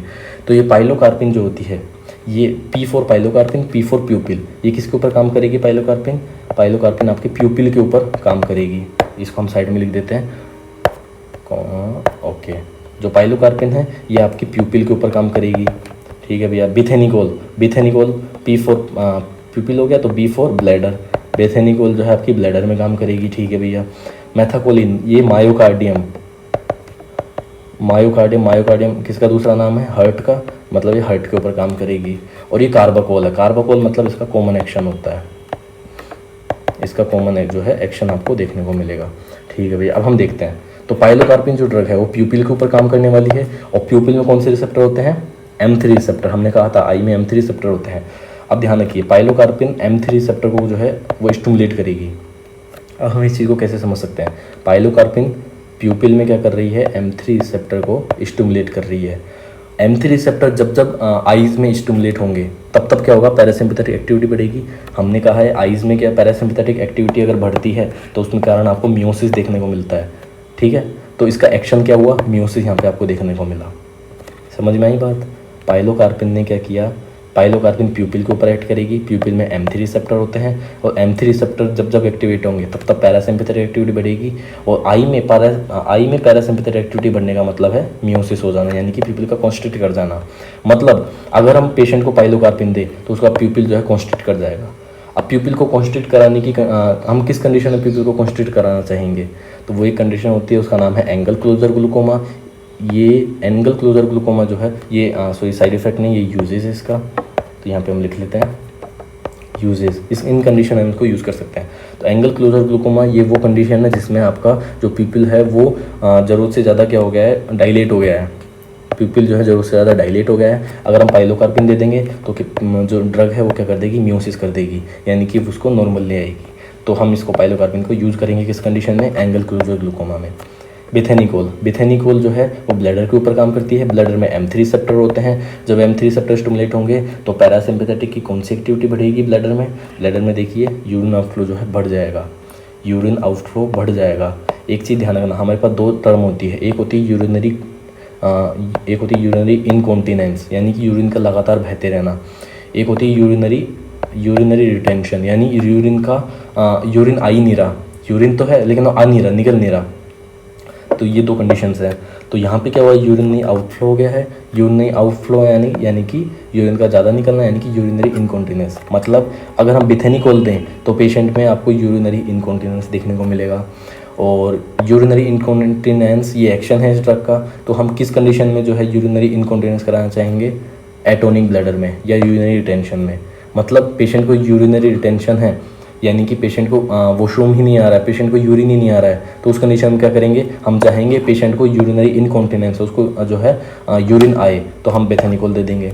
या एटोनिक ब्लैडर है, यानी ब्लैडर की टोन ही खत्म हो गई है, एटोनिक हो गई है, तो उन कंडीशन में हम क्या करेंगे, हम दे देंगे पेशेंट को बेथानिकोल। ठीक है भैया। मेथाकोलिन, ये मायोकार्डिन पे काम करेगी। मायोकार्डिन यानी कि हार्ट में होता है M2 रिसेप्टर, और M2 रिसेप्टर जब जब एक्टिवेट होंगे पैरासिम्पैथेटिक एक्टिविटी क्या होगी, बढ़ेगी। पैरासिम्पैथेटिक एक्टिविटी बढ़ेगी तो क्या होगा, आपका हार्ट रेट जो है वो कम होगा।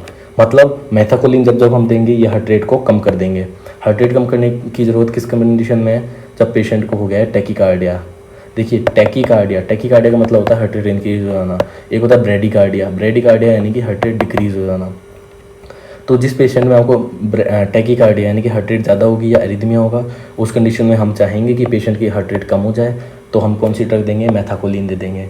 ठीक है भैया। आगे हम देखते हैं कार्बाकोल। कार्बाकोल का कॉमन एक्शन होता है, ये निकोटिनिक और मस्करेनिक दोनों रिसेप्टर काम करती है, लेकिन मेनली किस पे काम करती है, निकोटिनिक पे काम करती है। ठीक है, ये भी हमने देख लिया है। अब हम बात करते हैं सेविमिलाइन की। ये सेविमिलाइन क्या है, सेविमिलाइन एक नई ड्रग है जो कि हमने नई ड्रग ढूंढ के निकाली है, या नई ड्रग को हमने बनाया है। और ये क्या करती है, ये M3 रिसेप्टर को स्टिमुलेट कर देती है। ये M3 रिसेप्टर को स्टिमुलेट कर देती है, और M3 किसमें, ग्लैंड्स के अंदर, और M3 रिसेप्टर को स्टिमुलेट करके ग्लैंड्स में सिक्रेशंस को बढ़ा देती है। फॉर एग्जांपल स्वेट ग्लैंड हो गई, सलाइवरी ग्लैंड हो गई, तो उनमें जो है सिक्रेशन को बढ़ा देगी। अब सिक्रेशन को बढ़ाने की ज़रूरत हमको क्यों है, किस कंडीशन में है, जोग्रेन सिंड्रोम में, जीरोस्टोमिया कंडीशन में। देखिए जीरोस्टोमिया का दूसरा नाम होता है ड्राई माउथ, यानी मुंह का सूख जाना। तो ड्राई माउथ जीरोस्टोमिया को ही कहते हैं। जीरोस्टोमिया जो है आपको किस कंडीशन में देखने को मिलता है, किस सिंड्रोम में देखने को मिलता है, जोग्रेन सिंड्रोम, एस साइलेंट एस में। तो जीरोस्टोमिया जो है आपको जोग्रेन सिंड्रोम में देखने को मिलेगा। और जीरोस्टोमिया के लिए हम क्या चाहते हैं, जीरोस्टोमिया में क्या है, जो ड्राई माउथ हो गया है, सिक्रेशंस कम हो गए, हम चाहते हैं सिक्रेशंस बढ़ जाएं। सिक्रेशन बढ़ाने के लिए हमको M3 रिसेप्टर को स्टिमुलेट करना पड़ेगा ग्लैंड्स में, और वो कौन सी ड्रग कर दी है, सेविमिलाइन कर देती है। तो ये नई ढूंढ ली गई है। तो ये हो गई डायरेक्टली एक्टिंग ड्रग। इन्होंने क्या डायरेक्टली क्या किया कि पैरासिम्पैथेटिक एक्टिविटी को बढ़ा दिया, यानी कि बिना इन्होंने एसिटाइलकोलिनेस्टरेज को ब्लॉक किए, बिना एसिटाइलकोलिनेस्टरेज पे काम किए, डायरेक्टली ही इन पे काम कर दिया। मतलब डायरेक्टली ही ये क्या करती हैं, रिसेप्टर पे काम करती हैं। एसिटाइलकोलिनेस्टरेज का काम ही नहीं है। लेकिन अब है इनडायरेक्टली एक्टिंग ड्रग, ये क्या करती है, एसिटाइलकोलिनेस्टरेज को ब्लॉक करती हैं, फिर एसिटाइलकोलिन बढ़ता है, फिर इन पे काम करता है। मतलब समझे, डायरेक्ट एक्टिंग ड्रग ने सीधा ही रिसेप्टर पे काम कर दिया और पैरासिम्पैथेटिक एक्टिविटी बढ़ा दी। इनडायरेक्ट एक्टिंग ड्रग ने क्या किया, एसिटाइलकोलिनेस्टरेज को ब्लॉक किया, एसिटाइलकोलिन का लेवल बढ़ाया, लेवल बढ़ गया तो ये अपने आप इस पर काम कर लेगा। तो इस तरीके से काम करती है इनडायरेक्ट एक्टिंग ड्रग्स। अब इनडायरेक्ट एक्टिंग ड्रग्स की बात करते हैं। देखिए हमारे पास दो तरीके की इनडायरेक्ट एक्टिंग ड्रग है, एक होती है लिपिड सोल्यूबल और एक होती है वाटर सोल्यूबल। लिपिड सोल्यूबल की ड्रग की अगर हम बात करें तो हमारे पास एक एग्जांपल है, नाम क्या है उसका, फाइजोस्टिगमेन। ध्यान रखना, लिपिड सोल्यूबल ड्रग का एग्जांपल क्या है अपना, फाइजोस्टिगमेन है। पहले मैं आपको इनकी फीचर्स बता देता हूँ कि लिपिड सोल्यूबल और वाटर सोल्यूबल के फीचर्स क्या क्या होते हैं।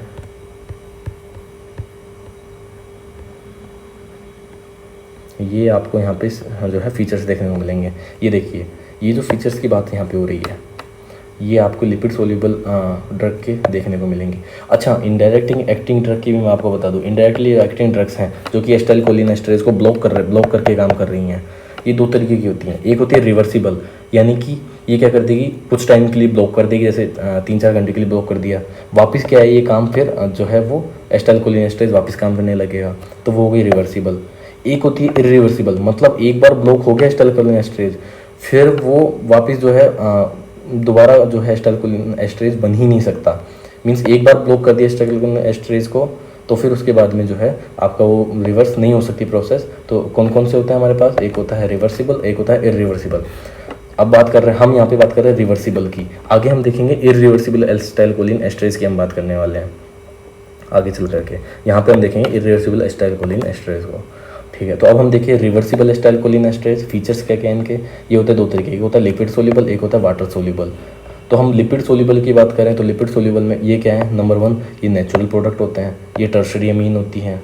ठीक है, और ये क्या होते हैं, ये क्वाटरनरी कंपाउंड होता है, और मतलब क्वाटरनरी कंपाउंड है, ये सिंथेटिक, ये नेचुरल थे, ये सिंथेटिक है। ये टर्शरी अमीन है, ये क्वाटरनरी अमीन है। ये नॉन पोलर और नॉन आयोनाइज्ड है, ये कैसे हैं, पोलर है और आयोनाइज्ड है। ठीक है भैया, और अगर हम बात करें लिपिड सोल्यूबिलिटी की, तो लिपिड सोल्यूबल है तो जाहिर सी बात है ये ब्लड ब्रेन बैरियर को क्रॉस कर जाएंगे, जीआईटी में भी क्रॉस कर जाएंगे, तो फिर हम इसको एब्जॉर्प्शन हो जाएगा, तो फिर इसको ओरल भी दे सकते हैं। और प्यूपिल में भी एब्जॉर्प्शन हो जाएगा इनका, क्योंकि लिपिड सोल्यूबल है ना, तो फिर हम इसको ग्लूकोमा में यूज़ कर सकते हैं। इनमें बात करें, ये चूँकि वाटर सोल्यूबल है तो ये ना ही ब्लड ब्रेन बैरियर को क्रॉस कर सकती। अगर ऐसा नहीं हो सकता, ब्लड बैरियर को क्रॉस नहीं करेंगी, तो सेंट्रल नर्वस सिस्टम के साइड इफेक्ट भी नहीं आएंगे इसमें। और अगर हम बात करें जीआईटी में ये चूँकि वाटर सोल्यूबल है तो एब्जॉर्प्शन नहीं होगा इनका। अगर एब्जॉर्प्शन नहीं होगा तो हमारे पास एक ही रास्ता है कि हम इनको आईवी ही दे सकते हैं। चूँकि एब्जॉर्प्शन यहाँ पे हो रहा था तो हमने इनको ओरल दे दिया, यहाँ पे हो ही नहीं रहा तो हमने आईवी दिया। प्यूपिल में ये जा नहीं सकती तो हम इनको ग्लूकोमा में यूज़ कर नहीं सकते। अब दोनों का इंपॉर्टेंस क्या है चलो समझते हैं। दोनों का एग्जाम्पल क्या है? लिपिड सोल्यूबल का एग्जाम्पल हो जाता है फाइजोस्टिगमिन। वाटर सोल्यूबल का एग्जाम्पल क्या हो जाता है? वाटर सोल्यूबल के हमारे पास 3 एग्जाम्पल हैं, हम उनको पेन करके याद कर सकते हैं, जिसपे नियोस्टिगमिन भी एक ड्रग है। तो पहले हम देखने वाले हैं lipid soluble drug, example फाइजोस्टिगमिन।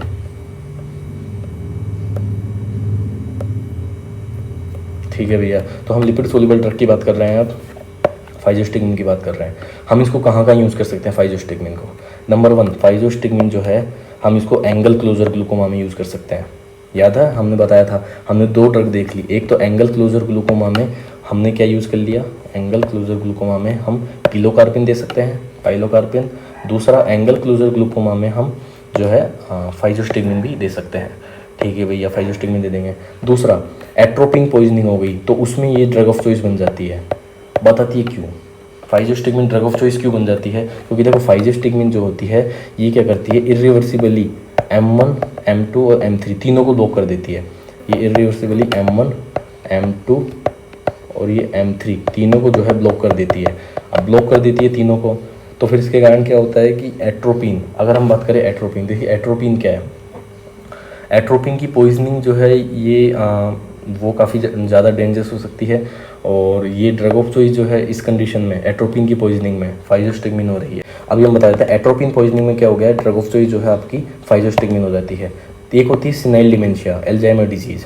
Senile dementia, Alzheimer disease की अगर हम बात करें तो इसमें क्या होता है कि जो बेसल न्यूक्लियस ऑफ मेनर्ट होते हैं ना, बेसल न्यूक्लियस ऑफ मेनर्ट, इसमें जो होता है एसिटाइलकोलिन जो है बना रहता है। जैसे कि मैं आपको बताऊं एग्जांपल से, कि जैसे कि ये आपका बेसल न्यूक्लियस ऑफ मेनर्ट है, ठीक है भैया, और इसमें जो होता है एसिटाइलकोलिन भरे होते हैं।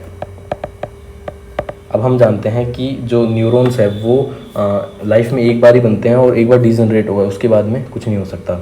तो जैसे जैसे एज बढ़ती जाती है, सिनाइल डिमेंशिया में क्या होता है कि एज बढ़ती जाती है तो उसके साथ में जो है जो ये एसिटाइलकोलिन का लेवल है बेसल न्यूक्लियस ऑफ मेनर्ट में, वो लेवल जो है कम होने लगता है। अब जैसे ही ये लेवल कम होने लगेगा बेसल न्यूक्लियस ऑफ मेनर्ट में, आपको क्या देखने को मिलेगा कि पेशेंट जो है उसकी याददाश्त जा रही है, उसकी जो है मेमोरी लॉस हो रहा है। और मेमोरी लॉस की कंडीशन को ही हम क्या कहते हैं, उसको हम कहते देते हैं सिनाइल डिमेंशिया या अल्जाइमर डिजीज़। ध्यान रखना, सिनाइल डिमेंशिया में जैसे जैसे एज बढ़ती जाती है पेशेंट जो है याददाश्त खोने लगता है, क्योंकि उसके जो कोलिनर्जिक न्यूरॉन्स है वो उनका लॉस होने लगता है बेसल न्यूक्लियस ऑफ मेनर्ट में। ठीक है भैया, अब हम बात करते हैं कुछ ड्रग्स की, जैसे कि उस टाइम पे हमने एक ड्रग को खोजा था टेक्रिन। जब पहले के टाइम पे हमने एक ड्रग खोजी थी टेक्रिन करके। ये टेक्रिन जो है ये पहले ड्रग ऑफ चॉइस हुआ करती थी अल्जाइमर डिजीज़ के लिए। हाँ, हम बात करें फाइजोस्टिगमिन भी हम जो है सिनाइल डिमेंशिया अल्जाइमर डिजीज़ में देते हैं, लेकिन फाइजोस्टिगमिन की एक दिक्कत है। फाइजोस्टिगमिन की दिक्कत है कि ये क्या करेगा कि दोनों रिसेप्टर्स को ब्लॉक कर देगा। फाइजोस्टिगमिन जो है एक सेकेंड, हाँ देखिए, जैसे हमने एट्रोपिन पॉइजनिंग की बात करी, तो एट्रोपिन ने क्या किया कि M1, M2 और M3 तीनों रिसेप्टर को ब्लॉक कर दिया था। मतलब ये M1, M2, M3 तीनों रिसेप्टर को ब्लॉक कर दिया। हमने क्या दिया था, फाइजोस्टिगमिन दे दी। उसने क्या किया, हमने फाइजोस्टिगमिन दे दी। फाइजोस्टिगमिन ने क्या किया कि जो है एसिटाइलकोलिन का लेवल बढ़ा दिया। एसिटाइलकोलिन का लेवल बढ़ा तो फिर जो मस्करानिक रिसेप्टर थे इसमें तीनों आ गए, M1, 2, 3 सारे रिसेप्टर जो है स्टिमुलेट हो गए। और जो एट्रोपिन के कारण ये M1, M2, M3 receptor block हो रखे थे वो अब सारी कंडीशन ठीक हो गई है एट्रोपिन पॉइजनिंग में। क्या देने के कारण, फाइजोस्टिगमिन देने के कारण। इसीलिए फाइजोस्टिगमिन जो है एट्रोपिन पॉइजनिंग में जो है ड्रग ऑफ चॉइस बन जाती है। सिनाइल डिमेंशिया की बात करें तो सिनाइल डिमेंशिया में अलग दिक्कत है।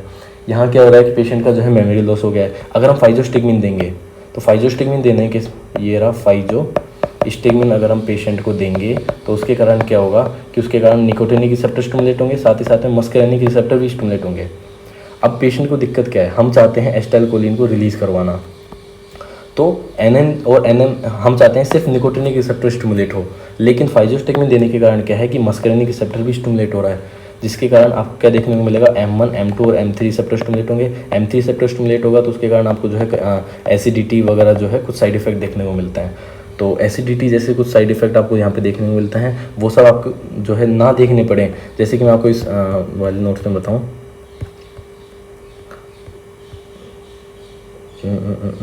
ओके, यहाँ पे आपको डिटेल इन्फॉर्मेशन दे रखी है। जैसे कि हम बात करें सिनेल डिमेंशिया, जिसमें आपने देखा कि यहाँ पे आपको लॉस ऑफ मेमोरी देखने को मिलती है, लॉस ऑफ मेमोरी भी है। कहाँ पे, इन बेसल न्यूक्लियस ऑफ मेनर्ट में जो है कोलिनर्जिक न्यूरॉन्स का डीजनरेशन हो गया है। ठीक है, जब हमने क्या दिया, फाइजोस्टिग्मिन दी, जब हमने फाइजोस्टिग्मिन दी, ध्यान से समझना, फाइजोस्टिग्मिन दी तो वो कहाँ गई, ब्रेन में गई। ओके, वो कहाँ गई, जो है पेरिफेरल चली गई। ठीक है, अब ब्रेन में जाकर के उसने क्या किया कि जो मेमोरी थी, मेमोरी तो ब्रेन से रिलेटेड थी, तो मेमोरी को तो क्या कर दिया उसने, इम्प्रूव कर दिया।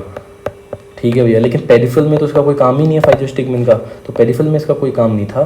तो हमने क्या किया कि इस ड्रग ने क्या किया कि जो मेमोरी थी उसको तो इम्प्रूव कर दिया। मीन्स सिनेल डिमेंशिया में दिक्कत क्या आ रही थी, मेमोरी को जो है इम्प्रूव करना था, तो इसने कर दिया। लेकिन पेरिफेरल में भी ये एक्शन कर रही है, पेरिफेरल में जाएगी तो M1 को स्टिमुलेट करेगी, तो उसके कारण क्या होगी, एसिडिटी आपको देखने को मिलेगी, जो कि मैं बता रहा था। M1 स्टिमुलेट होगा तो यहाँ पे आपको हार्ट रेट ज़्यादा जो है, पैरासिम्पथेटिक हार्ट रेट कम देखने को मिलेगी यहाँ पे। M3 रिसेप्टर स्टिमुलेट होगा तो यहाँ पे आपको क्या देखने को मिलेगा, और भी कई दिक्कत, जैसे कि डायरिया यहाँ पे आपको देखने को मिलेगा, पेशेंट को डायरिया हो जाएगा, मीन्स यूरिनेशन हो जाएगा। अगर अब हम इस पॉइंट को समझे, ध्यान से समझना कि हम तो चाहते थे कि पेशेंट में सिर्फ मेमोरी इंप्रूव हो, ठीक है, लेकिन M1, M2 और M3 के स्टिमुलेट होने के कारण हमने देखा एसिडिटी हो रही है पेशेंट को, पेशेंट की हार्ट रेट जो है वो कम हो गई है पैरासिम्पथेटिक स्टिमुलेट होने के कारण, और आपको देखा यहाँ पे पेशेंट को डायरिया भी हो गया। ठीक है, और पेशेंट को जो है यूरिनेशन भी हो रहा है। मीन्स मेमोरी तो इम्प्रूव हो गई, लेकिन पेशेंट जो अपने आधा से ज़्यादा टाइम जो अपना बाथरूम में बिताएगा। तो उस कंडीशन से बचने के लिए हमने क्या किया कि हमने पेशेंट को एट्रोपिन दे सकते हैं। हम चाहें तो पेशेंट को एट्रोपिन दे देंगे, M1 M2 3 ब्लॉक हो जाएंगे, ठीक है, और हमारा काम हो जाएगा, मेमोरी इंप्रूव हो जाएगी।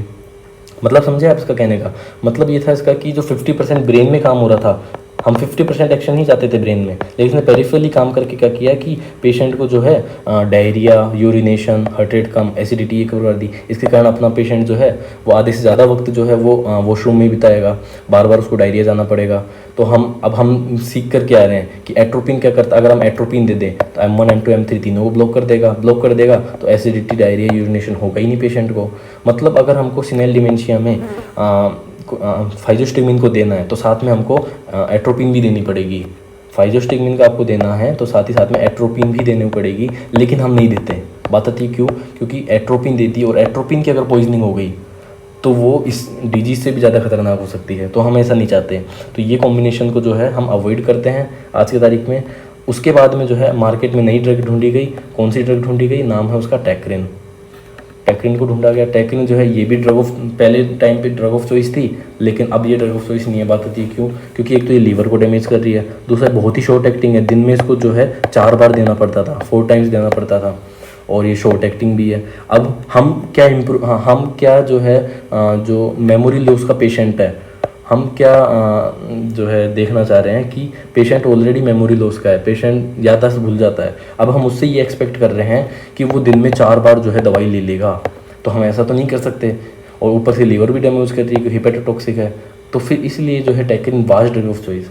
तो बात आती है आज की कंडीशन में कौन कौन सी दवाइयाँ हैं जो दे सकते हैं हम। हमारे पास 3 दवाइयाँ हैं, DRG, डोनपेजिल, रिवास्टिग्मिन और गैलेंटामिन। याद रखना, गैलेंटामिन, रिवास्टिग्मिन और डोनपेजिल, ये आज की तारीख में ड्रग ऑफ चॉइस हैं। एक नई दवाई और आ गई मार्केट में, नाम क्या है उसका, मेमेंटीन। ये भी सिनेल डिमेंशिया में दी जाती है। ये क्या करती है, NMDA रिसेप्टर जो है ग्लूटामेट के, उनको ब्लॉक करके जो है सिनेल डिमेंशिया को ठीक कर देती है। फाइनली हमको क्या सीखना है, बस यही चीज़ सीखनी है। जो फाइजोस्टिग्मिन है वो एंगल ग्लूकोमा में यूज़ कर सकते हैं, एट्रोपिन पॉइजनिंग में यूज़ कर सकते हैं। एट्रोपिन जिसने मस्कुलिन रिसेप्टर्स को M1 M2 M3 तीनों को नॉन स्पेसिफिकली ब्लॉक कर दिया था, हम क्या देंगे, फाइजोस्टिग्मिन देंगे। उसके कारण जो है स्टैकोलिन रिलीज होगा और मस्कुलिन रिसेप्टर स्टिमुलेट होंगे तो ब्लॉक ठीक हो जाएगा। तो हम यहाँ यूज़ कर सकते हैं। सिनेल डिमेंशिया में भी हम यूज़ कर सकते थे, लेकिन हम यहीं कर सकते हैं क्योंकि जो है हमने उसका रीज़न जान लिया है। टेक्रिन आई थी मार्केट में, लेकिन ये ड्रग ऑफ चॉइस हो गई, अब नहीं देते हैं इसको वास्ट ड्रग ऑफ चॉइस। और आज की तारीख में हम DRG देते हैं, ठीक है, ये आपको समझ आना चाहिए। वाटर सोल्यूबल ड्रग की बात करें, हमारे पास 3 ड्रग हैं, पेन करके याद करते हैं हम, पाइरिडोस्टिगमिन, एट्रोफोनियम और नियोस्टिगमिन, ठीक है भैया। अब हम इनको जो है किन किन कंडीशंस में यूज़ कर सकते हैं, देखिए मैं आपको बताता हूँ। जो नियोस्टिगमिन है, नियोस्टिगमिन का अलग रोल है, पाइरिडोस्टिगमिन और नियोस्टिगमिन एक साथ यूज़ की जाती है, और एट्रोफोनियम का जो है अलग रोल है। तो क्या रोल है इनको हम समझ लेते हैं। देखिए हम बताते हैं आपको कि 2 कंडीशंस हैं, एक है माइस्थेनिया ग्रेविस, एक है कोलिनर्जिक क्राइसिस। माइस्थेनिया ग्रेविस में बताएं तो माइस्थेनिया ग्रेविस में क्या होता है, जो NM रिसेप्टर होते हैं, हमने बताया था इनको ऑप्टिमल स्टिमुलेशन चाहिए होता है, तो ये क्या करते हैं, NM रिसेप्टर को अंडर स्टिमुलेट करते हैं, यानी कम स्टिमुलेट कर पाते हैं। तो माइस्थेनिया ग्रेविस में अंडर स्टिमुलेशन हो जाता है किसका, NM रिसेप्टर का, जिसके कारण मसल वीकनेस देखने को मिलती है। कोलिनर्जिक क्राइसिस में क्या होता है, इसमें ओवर स्टिमुलेशन हो जाता है NM रिसेप्टर का, जिसके कारण आपको मसल वीकनेस देखने को मिलती है। तो बात आती है हम पता कैसे करें कि मसल वीकनेस है पेशेंट को। अब पेशेंट मसल वीकनेस के साथ आया, हमको क्या पता कि वो माइस्थेनिया ग्रेविस के साथ है या कोलिनर्जिक क्राइसिस के साथ है। तो हम क्या करते हैं, एक टेस्ट करा लेते हैं। टेस्ट का नाम क्या है, एड्रोफोनियम टेस्ट।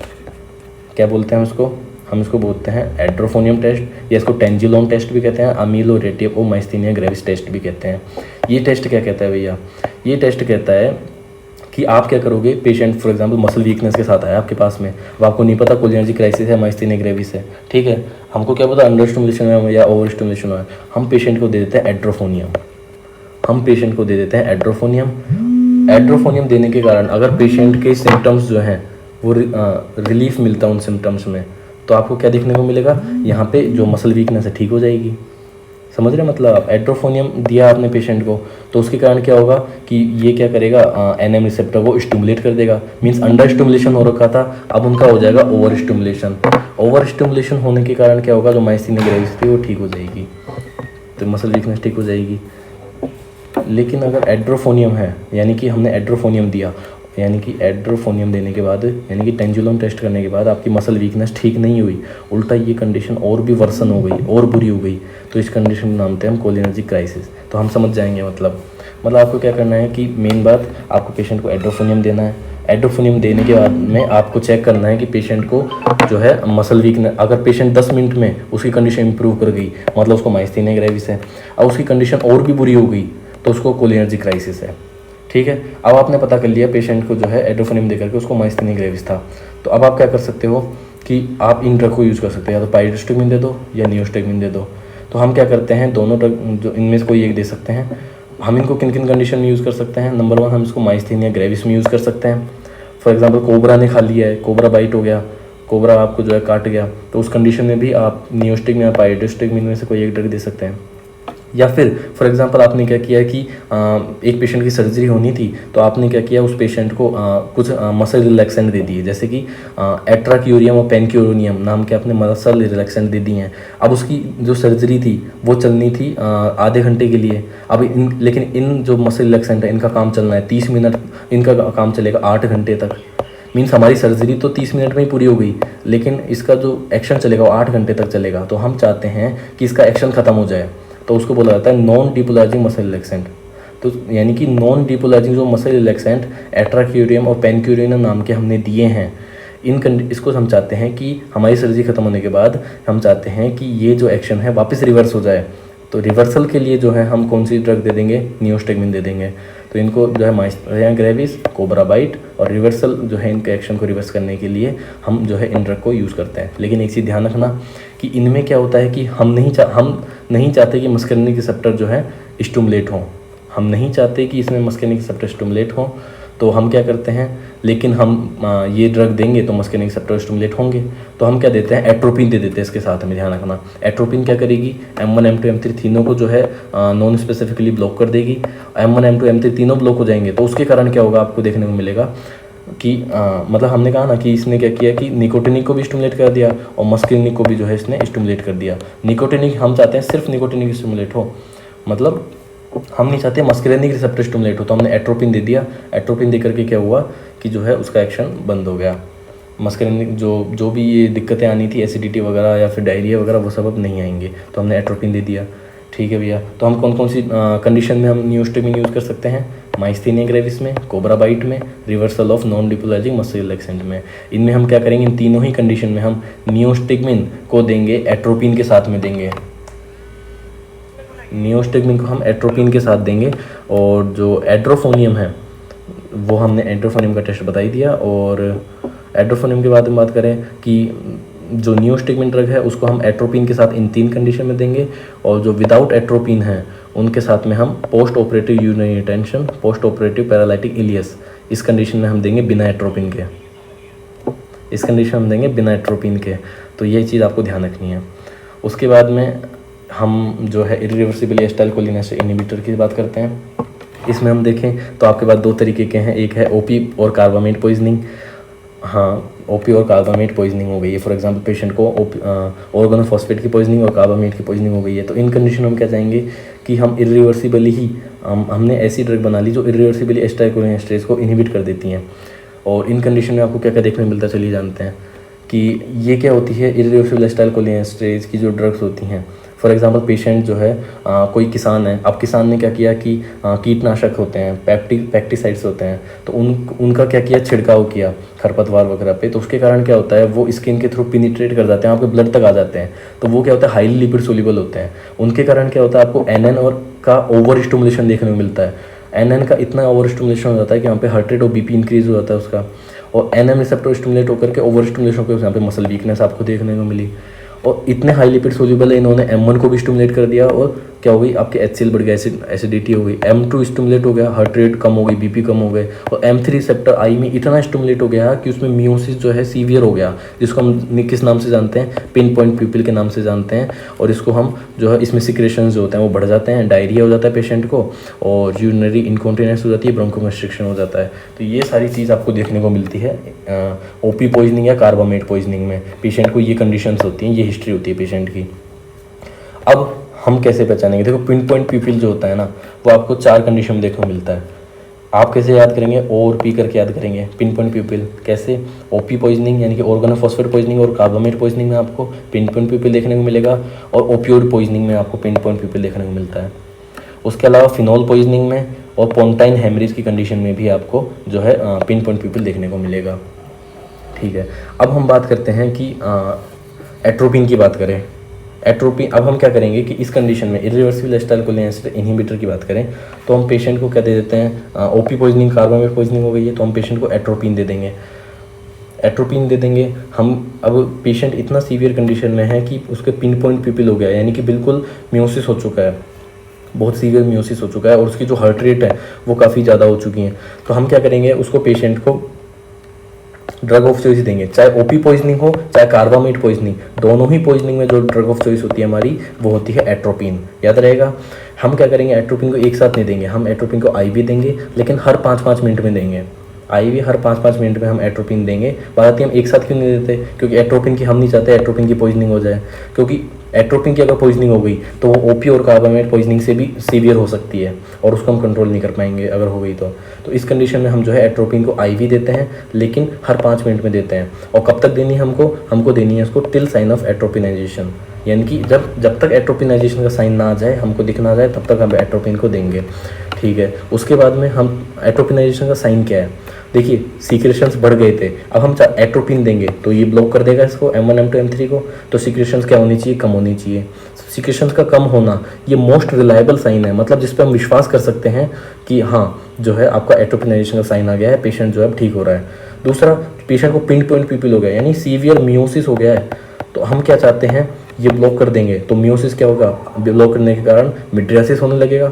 तो जब तक मिड्रियासिस ना आ जाए तब तक हम मिड्रियासिस यानी कि आंखों का प्यूपिल वापस डायलेट होने लगेगा, और डायलेट होने लगेगा मतलब हम समझ जाएंगे पेशेंट जो है ठीक हो रहा है। तो ये हमारा मोस्ट कॉमन साइन हो गया। और हार्ट रेट क्या हुई है, यहाँ पे कम हो गई ना, तो हम अगर एट्रोपिन दे देंगे तो हार्ट रेट जो है आपकी बढ़ जाएगी। लेकिन एक चीज़ ध्यान रखना, एट्रोपिन देने के कारण सिर्फ यही तो ब्लॉक हो रहा है, ये मसल वीकनेस तो ठीक हो ही नहीं सकती आपकी, तो ये आपकी ठीक नहीं होगी। एट्रोपिन जो है आपको कोमा से बाहर ला सकता है, क्योंकि कोमा में पेशेंट 2 कंडीशन के कारण है, एक तो उसके पिन पॉइंट प्यूपिल है और उसके सीक्रेशन बहुत ज़्यादा बढ़ गए हैं। इन कंडीशन के कारण पेशेंट कोमा में चला जाता है, इन सब के कारण। अब हम क्या चाहते हैं, पेशेंट को कोमा से बाहर लाना है, आप उसको एट्रोपिन दे दो, सारों को ब्लॉक कर देगा वो, और जो है ये साइन ऑफ एट्रोपिनाइजेशन ला देगा। ध्यान रखना, मोस्ट रिलायबल साइन आपका डिक्रीज सिक्रेशन होता है, मोस्ट कॉमन साइन आपका मिड्रेसिस हो जाता है। एट्रोपिन जो है हम इन बोथ यानी कि दोनों ही ओपी पॉइजनिंग हो चाहे कार्बामेट पॉइजनिंग दोनों में दे सकते हैं। लेकिन हम बात करें सिर्फ ओपी पॉइजनिंग में हम कौन, अगर सिर्फ ओपी पॉइजनिंग की बात हो रही हो तो ओपी पॉइजनिंग में हम एट्रोपिन भी दे सकते हैं, और ओपी पॉइजनिंग में हम ACE रीएक्टिवेटर भी दे सकते हैं, जैसे कि ओक्साइम्स। ओक्साइम दो तरीके के होते हैं, एक होता है प्रालीड ओक्सिम, एक होता है डाई एसिटाइल मोनोऑक्सिम, तो ये दोनों हम दे सकते हैं, ठीक है। लेकिन कार्बामाइड पॉइजनिंग में हम सिर्फ एट्रोपिन को दे सकते हैं, हम जो ओक्साइम्स है वो नहीं देंगे, ये आपको याद रखना है। मतलब ओक्साइम्स आपके सिर्फ ओपी पॉइजनिंग के लिए हैं, और एट्रोपिन जो है आपके ओपी हो चाहे कार्बामाइड पॉइजनिंग हो, दोनों में आप यूज़ कर सकते हैं। ध्यान रखना है आपको ये बात, ठीक है।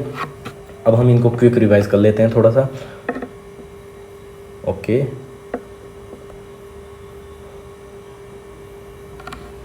हम इनको क्विक रिवाइज कर सकते हैं। ओके, तो रिवाइज कैसे करेंगे हम इसको, हमने क्या क्या जाना, हमने जाना सबसे पहले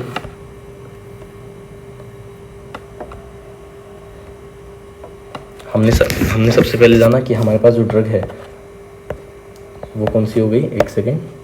ओके, तो सबसे पहले हमने जाना, हमने यहाँ पे हेमिकोलिनियम के बारे में पढ़ा, वैसा हेमिकोलिनियम। ओके, तो हमारे पास जो सबसे पहली ड्रग है वो कौन सी हो गई, हेमिकोलिनियम हो गई। ये क्या करेगी, कोलिन के अपटेक को रोकेगी। ओके, नंबर 2 जो ड्रग जगह है वो हमारे पास है वेसामिकोल। कौन सी, वेसामिकोल, ये वसाइकल में जाने से रोकेगी। नंबर 3 जो ड्रग है हमारे पास वो है बोटुलिनम टॉक्सिन। ये क्या करेगी, एस्टाइलकोलिन को बोतल से रिलीज, यानी कि बोतल जो हमने बना के बताया था ना, वहाँ से जो है साइनेप्स बनाने से रोकेगी बोटुलिनम टॉक्सिन। और नंबर 4 जो है हमारे पास फाइजोस्टिगमिन थी। हमने जो बताया ये शुरुआत की जो 3 दवाइयाँ थी, ये 3 क्या थी, सिंपैथेटिक एक्टिविटी को कम करेंगी और ये सिंपैथेटिक एक्टिविटी को बढ़ाएगी। फिर हमने पाइलोकार्बिन बताया जिसको हम यूज़ करेंगे एंगल क्लोजर ग्लूकोमा में, बिथेनिकोल को एटोनिक ब्लैडर में, मेथाकोलिन को हार्ट रेट इंक्रीज एरिथमिया में, और कार्बाकोल जो होता है उसका कॉमन एक्शन होता है। सेविमिलाइन नई ड्रग आई थी, और सेविमिलाइन जो नई ड्रग है इसको हम कहाँ यूज़ करते हैं, जीरोस्टोमिया में यानी कि ड्राई माउथ में यूज़ करते हैं। किसके लिए, जोगरेन सिंड्रोम के हम इसको यूज़ करते हैं, ठीक है। उसके बाद में हमने पढ़ा, ये तो था हमारा डायरेक्टली एक्टिंग ड्रग्स, ये हमारी क्या थी, डायरेक्टली एक्टिंग ड्रग्स थी। अब हम देखने वाले हैं इनडायरेक्टली एक्टिंग ड्रग्स, जिसमें हमने पढ़ा कि इनडायरेक्टली एक्टिंग ड्रग 2 तरीके की होती हैं। एक ये रिवर्सिबली एक्टिंग होती है, यानी कि आपने एक बार ये ड्रग दे दी तो इनका ड्रग देने का, ड्रग का जैसे ही एक्शन खत्म होगा वापस वो पुरानी कंडीशन में आ जाएगी कंडीशन। और दूसरी होती है इरिवर्सिबल, ये वाली जो हमने पढ़ी थी, ऑक्साइम्स हमने दिया था, एट्रोपिन हमने दिया था, ये इरिवर्सिबल कंडीशन होती है। क्योंकि कोई किसान अगर कीटनाशक का छिड़काव कर रहा है खेतों में और वो अगर स्किन के थ्रू पेनिट्रेट हो गया तो फिर उस कंडीशन में ये पॉइजनिंग जो है इरिवर्सिबल हो जाएगी उस कंडीशन में। तो हम जो है एट्रोपिन और ऑक्साइम्स देना चाहेंगे उस कंडीशन में। ओके, तो हम देख रहे हैं रिवर्सिबल में हमने क्या देखा, रिवर्सिबल में हमने देखा कि फाइजोस्टिगमिन है। फाइजोस्टिगमिन जो है हमको कहाँ यूज़ कर सकते हैं, एंगल क्लोजर ग्लूकोमा में यूज़ कर सकते हैं। एंगल क्लोजर ग्लूकोमा में हम 2 ड्रग दे सकते हैं, एक तो पाइलोकार्बिन दे सकते हैं, दूसरा फाइजोस्टिगमिन, दोनों ही दे सकते हैं हम, ठीक है, दोनों में से कोई एक दे सकते हैं। तो एंगल क्लोजर ग्लूकोमा हो या एट्रोपिन पॉइजनिंग में ड्रग ऑफ चॉइस हो या सिनेल डिमेंशिया हो, उसमें हम फाइजोस्टिगमिन को यूज़ कर सकते हैं। लेकिन सिनेल डिमेंशिया में टेक्रिन को ढूंढो, इस पे आज भी सवाल आते हैं। टेक्रिन वाज ड्रग ऑफ चॉइस, क्यों, इन 2 कारणों की वजह से। उसके बाद में आज की तारीख में हम कौन कौन सी ड्रग ऑफ चॉइस क्या है सिनेल डिमेंशिया में, वो है डोनपेजिल, रिवास्टेगमिन और गैलेंटामिन, याद रहेगा। मिमेंटिन नई ड्रग खोजी गई है किसमें, सिनेल डिमेंशिया में। उसके बाद में वाटर सोल्यूबल की हम बात करें तो हमारे पास 3 ड्रग है, पाइरोस्टिगमिन, एड्रोफोनियम, नियोस्टोगमिन। जो एड्रोफोनियम है वो एड्रोफोनियम टेस्ट के नाम से जान जाती है। एड्रोफोनियम देने के बाद अगर 10 मिनट के अंदर अंदर पेशेंट की कंडीशन इंप्रूव कर जाएगी, मतलब पेशेंट को माइस्थेनिया ग्रेविस है। अगर नहीं कर रही है इंप्रूव, कंडीशन और वर्सन हो गई, बुरी हो गई, मतलब पेशेंट को कोलिनर्जिक क्राइसिस है, फिर उसका अलग ट्रीटमेंट होगा।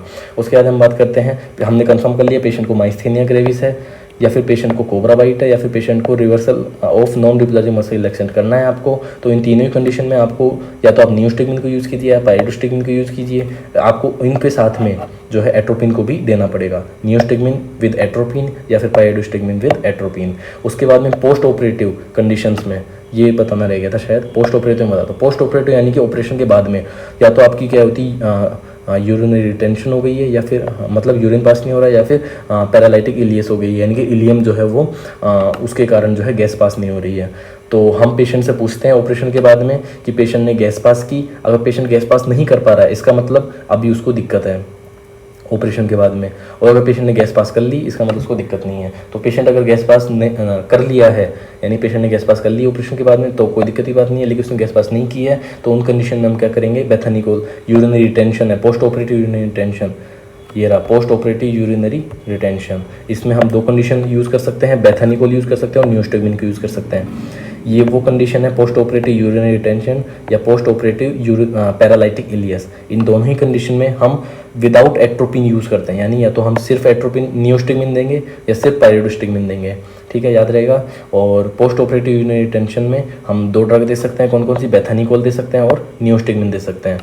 ये आपको याद रहना चाहिए, कोई इतनी दिक्कत की बात नहीं है।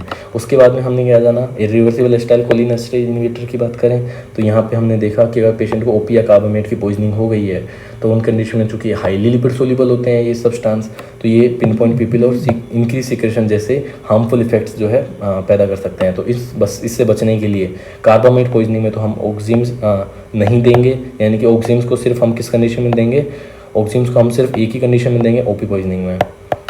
एट्रोपिन की अगर हम बात करें, एट्रोपिन हम दोनों ही कंडीशन दे सकते हैं, ओपी पॉइजनिंग हो चाहे कार्बामेट पॉइजनिंग, दोनों में हम दे सकते हैं। कब तक देना है, टिल साइन ऑफ एट्रोपिनाइजेशन। कैसे देना है, आईवी देना है, हर 5-5 मिनट में देना है, क्योंकि एट्रोपिन की पॉइजनिंग जो है इससे भी ज़्यादा सीवियर हो सकती है, ओपी और कार्बामेट पॉइजनिंग से भी, तो हमको इसको जो है संभल के देना है। दूसरा एट्रोपिनाइजेशन साइन क्या कहता है, जब तक सिक्रेशंस कम ना हो जाए, बढ़े हुए सिक्रेशन, और जब तक मियोसिस जो है मिड्रासिस ना बन जाए तब तक आपको देना है, और हार्ट रेट जो है 100 के पार ना चली जाए तब तक आपको एट्रोपिन देते रहना है, ठीक है। और जो क्या बोलते हैं पिन पॉइंट प्यूपिल है, पिन पॉइंट प्यूपिल 4 कंडीशन में आपको देखने को मिलेगा। और पी करके हम याद करते हैं तो कौन कौन से हो गए, OP carbamate poisoning, opioid poisoning, phenol poisoning और पोंटाइन हेमरेज, इन कंडीशन में आपको देखने को मिलता है। तो ये था हमारा ये था हमारा कोलिनर्जी ड्रग्स के बारे में हमने आज पढ़ा। और अगर आपको इस वीडियो से रिलेटेड कोई भी क्वेश्चंस पूछने हैं या कोई भी रिगार्डिंग कोई भी क्वेश्चंस पूछने हैं तो आप मेरे को इंस्टाग्राम पे कांटेक्ट कर सकते हैं, इंस्टाग्राम पे मेरे को मैसेज कर सकते हैं डायरेक्ट, और या फिर आप कोई भी नोट्स, अगर आपको किसी भी वीडियो के नोट्स चाहिए तो आप इस QR कोड को स्कैन करके टेलीग्राम चैनल को ज्वाइन कर सकते हैं, वहाँ पे आपको सारी वीडियो के नोट्स जो है मिल जाएंगे। अगर आपको कोई भी क्वेश्चन है तो फिर आप उसको कमेंट बॉक्स में डाल के मुझसे पूछ सकते हैं। और अगर आपको इस नोट्स से रिलेटेड कोई भी क्वेरी हो आप इंस्टाग्राम या टेलीग्राम से या कमेंट बॉक्स में मैसेज करके पूछ सकते हैं। नोट्स के लिए आप इन चैनल को ज्वाइन कर सकते हैं। अगर ये वीडियो आपको इन्फॉर्मेटिव लगी हो और तो आप जो है इस वीडियो को लाइक एंड शेयर ज़रूर कीजिएगा, और चैनल को सब्सक्राइब करके जो है आप इस चैनल को ज्वाइन करके मेडिकल नोट्स को प्राप्त कर सकते हैं। थैंक यू सो मच, मिलते हैं नई वीडियो के साथ में।